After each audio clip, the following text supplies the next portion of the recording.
Alô galera, Vasco em Análise, aqui Marcelo falando. Se inscrevam no meu canal aí, YouTube, Vasco em Análise, né? Em plataformas TikTok, Kawaii, Instagram também, Vasco em Análise. Procura sempre falar aqui de Vasco, mas às vezes a gente fala sobre outros assuntos, né? Mas sempre pertinentes, sempre ligados ao futebol. Raramente o tema será outro que não o futebol, né? Bom, hoje a gente tem que falar sobre, não só sobre a partida de ontem, mas também sobre algumas coisas que aconteceram antes, que vão acontecer ainda, né?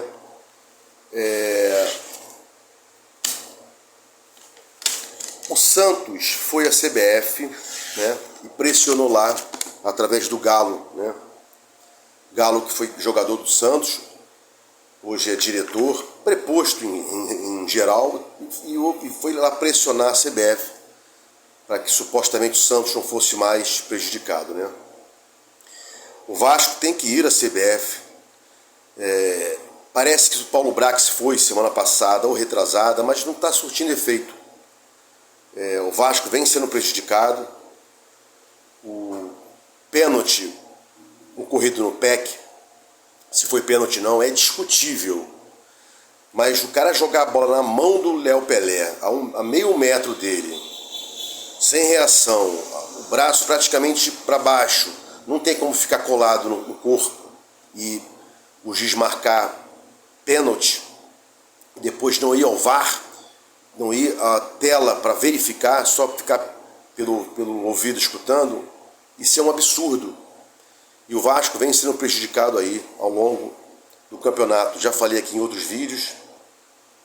Foi prejudicado contra o Galo, naquele puxão de camisas no PEC. Foi prejudicado terrivelmente contra o Palmeiras.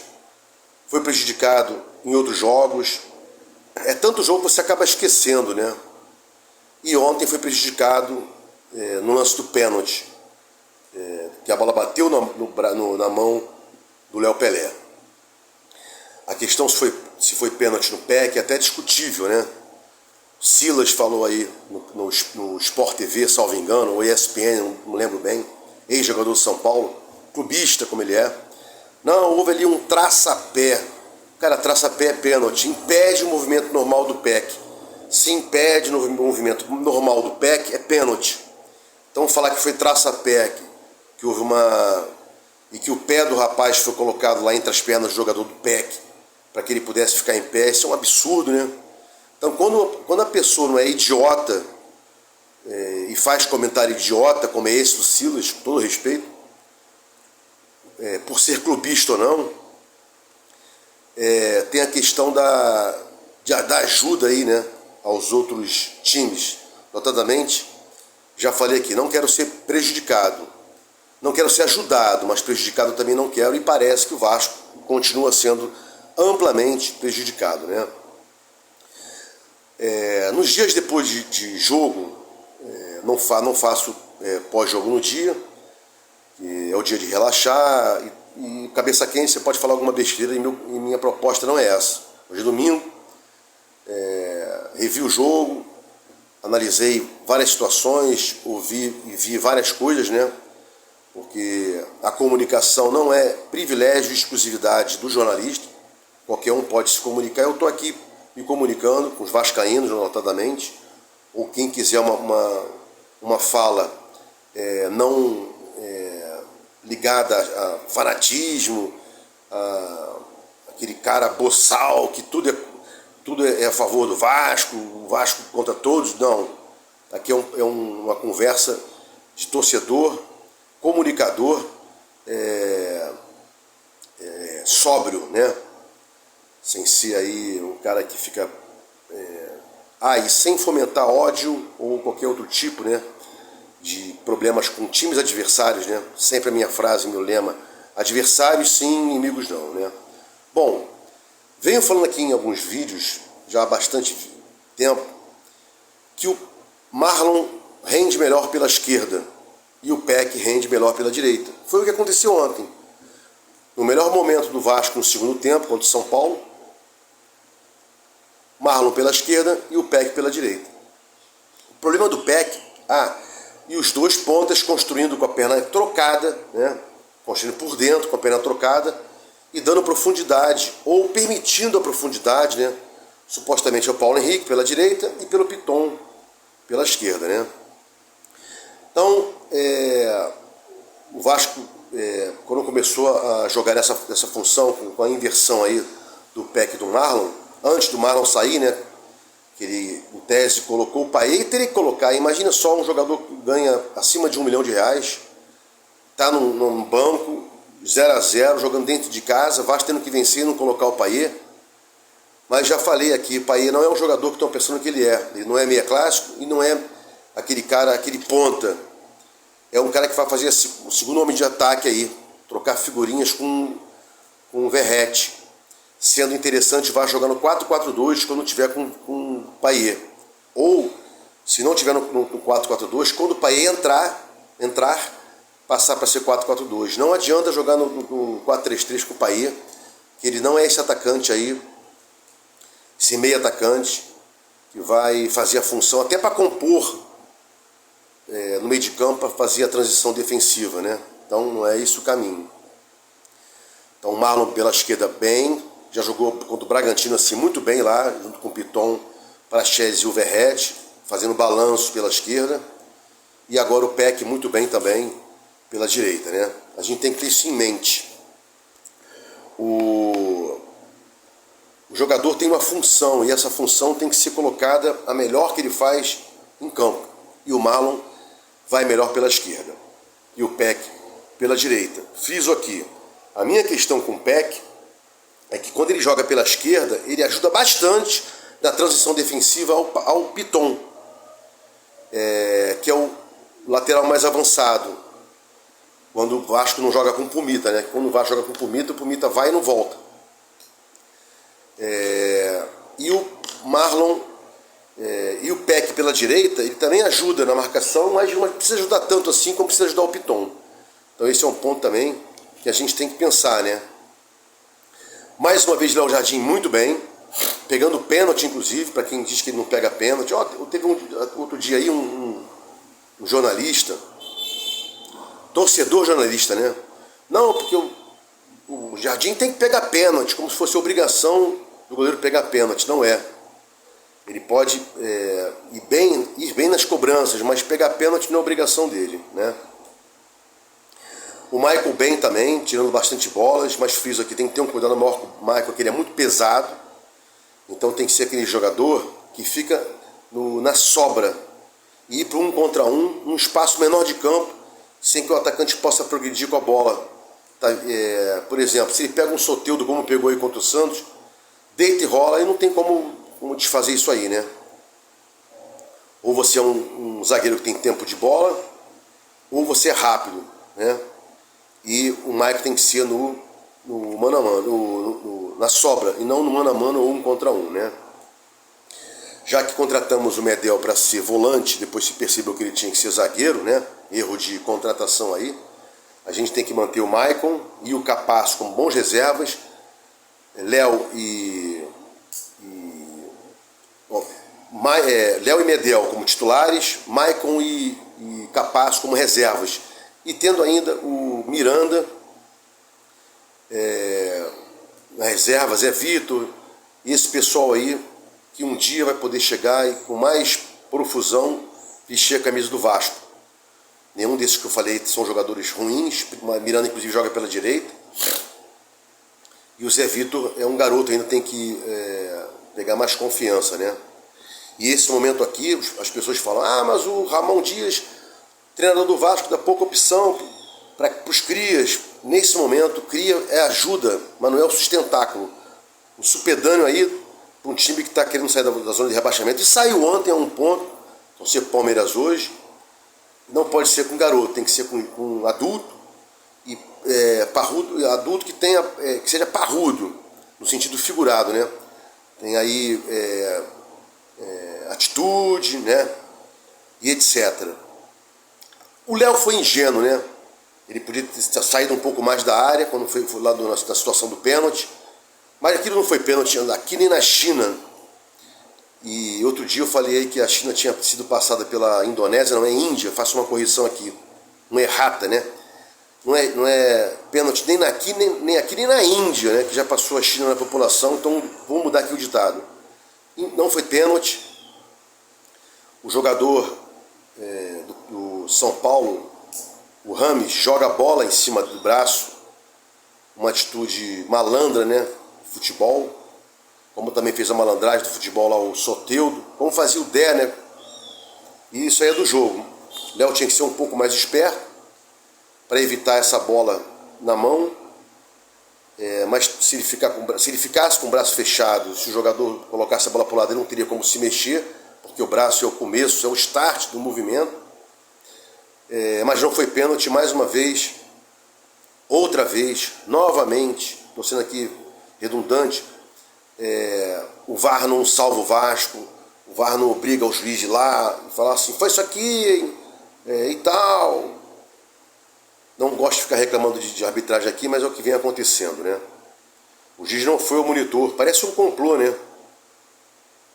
Bom, Praxedes joga bem, pouco lento, passador de bola, não é um puxador de contra-ataque, não é um cara que arrasta, mas não pode perder aquele gol para Praxedes, tem que ser concentrado, arrumar o corpo para bater. Ali você chutou sem arrumar o corpo, e quando você não arruma o corpo, a bola vai em direção do seu corpo. Ali era para ele arrumar o corpo ou está com o pé enviesado, ele chutou de chapa, a bola vai para fora. Isso aí é base, fundamento, e é complicado falar, né? Paulinho muito bem pela direita, nos arranques, nos arrastos, tem que jogar mais pela direita, mais ali profusão de jogadas, ele é um ótimo meia atacante, ele é um meia que também é atacante, friso aqui, ele é um meia que ataca,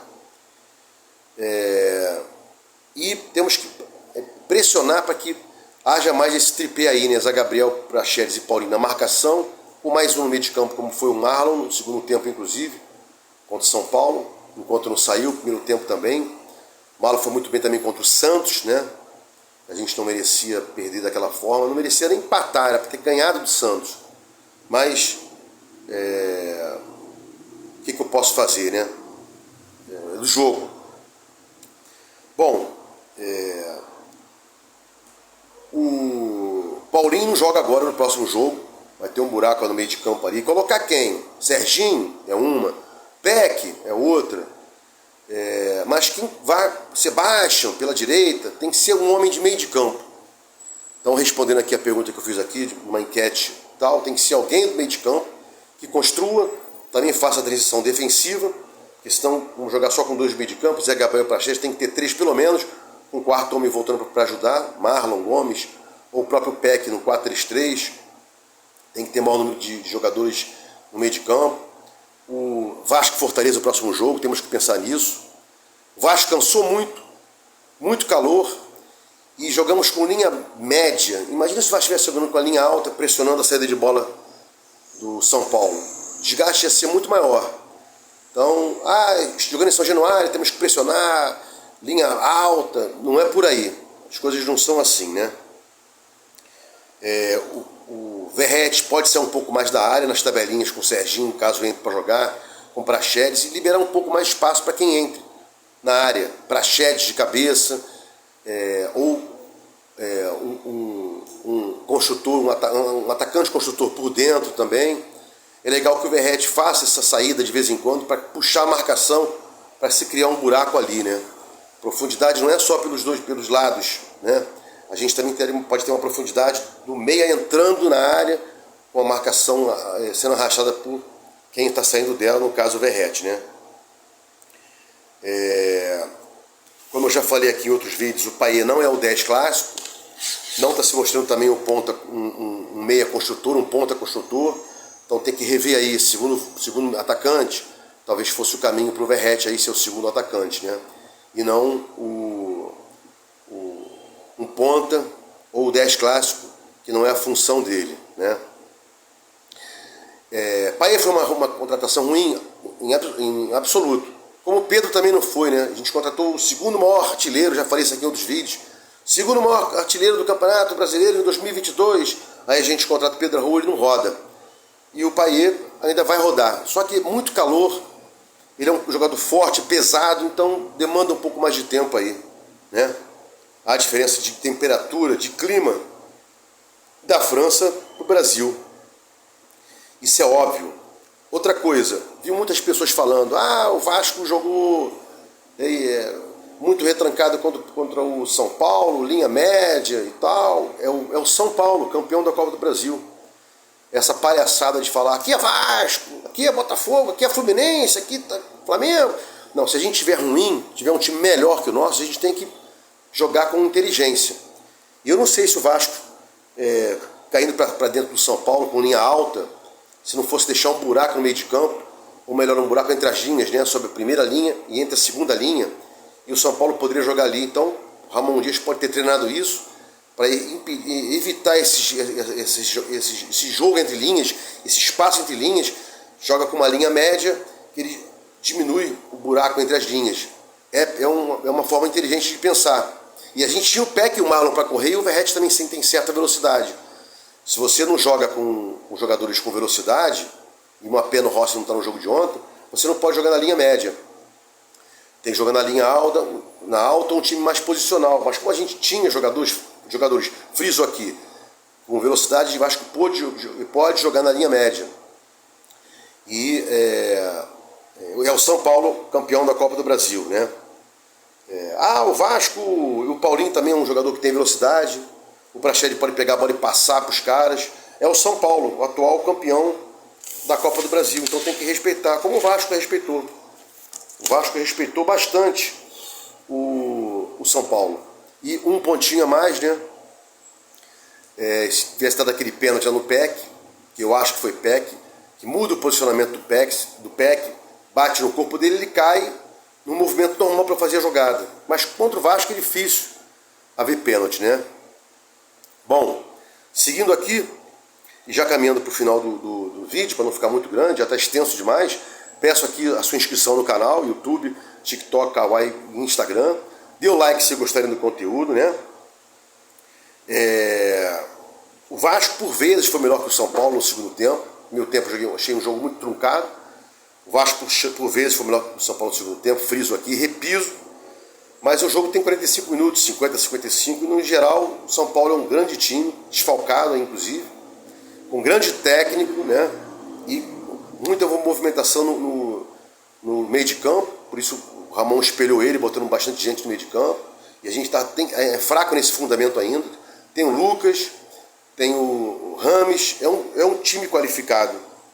Por mais que você não queira dizer isso, o São Paulo é um time qualificado. Ele jogou sem Caleri, sem Beraldo, eu acho, e sem, não tenho certeza, e sem outro, Rafinha.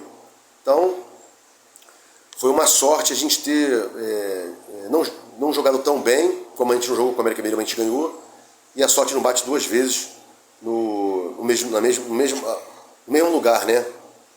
Bom, já falei aqui que não foi pênalti, e blá blá blá. Léo Jardim pegou pênalti, bobeamos no rebote, o time estava dispersivo, podíamos ter levado o gol do rebote do pênalti, mas coisas que acontecem no futebol, né? Muito calor, a mente dá dá arrefecida, né? Ela para um pouco de trabalhar, é complicado jogar naquele calor de sensação térmica de 50 graus, como estava no primeiro e segundo turno, tempos. Mais do primeiro, né? Obviamente. No segundo tempo, menos calor, mais sensação térmica muito forte, né? Para fechar aqui, o Vasco tem o melhor cruzador, o melhor passador de bola, que é o Piton, mas a gente tem que parar de jogar chuveirinho, jogar bola na área o tempo inteiro. Tem que sair mais passes, o Piton, do que cruzamentos, porque já marcaram o Verratti, botam dois em cima dele. O Vasco fica com dificuldades agora de deixar o Verratti mano a mano com algum zagueiro para tentar fazer o gol. A marcação tem ficado maior e por isso o Vasco não está fazendo mais gols de cruzamentos, porque pegaram essa jogada do Vasco, né? Contra a América Mineiro foram 75 chuveirinhos e o gol para fazer um gol, né? E para fechar aqui, agora realmente para fechar aqui, o São Paulo teve mais posse de bola, jogou mais inteligente, É um time mais preparado, campeão da Copa do Brasil. O Vasco está se levantando. Aos pouquinhos vão chegar lá. Vasco e Análise. Fiquem com Deus e até o próximo vídeo.